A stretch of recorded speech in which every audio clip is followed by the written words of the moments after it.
Hey folks, Tommy the Butcher here, and I couldn't wait to share with you this next tip. It's something that's going to elevate your grilling game to higher levels. It's a game changer, and that's called dry brining. What dry brining is just applying pure salt to your meat and allowing it to sit and do its thing for a number of hours. In this instance, we're using a steak, and what you need is kosher salt. Highly recommend kosher salt over any other salt. Any other salt is going to give you too much saltiness. The kosher salt has less salinity in it. A nice steak, you want a wire rack, a sheet pan or dish, anything will work. And what we're going to do is liberally salt your steak on all sides, place it on the rack. Now we're going to do this at least 6 to 8 hours prior to when you're going to cook it or grill it. I go 24 hours. In my opinion, you're going to get the best results going 24 hours out. So it's a little something you got to be proactive with and think of this a day ahead of time. But what you're going to do is salt your steak, place it on the rack, take the rack, put it in the refrigerator, leave it uncovered. You don't want any covering on this. It's also critical to use a wire rack because you don't want the steak sitting down in its juices.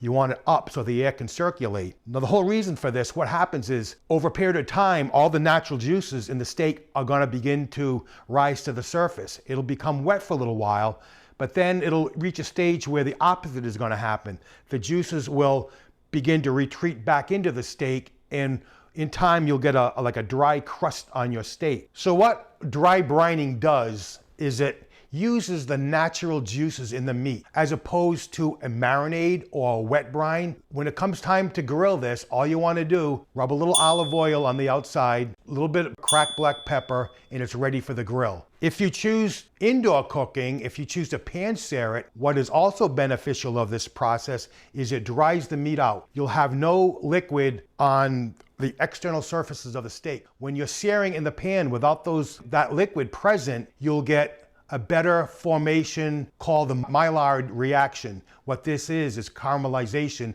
of the natural proteins. With liquid present, it'll give a steaming process, and it's not something you really want. So try dry brining.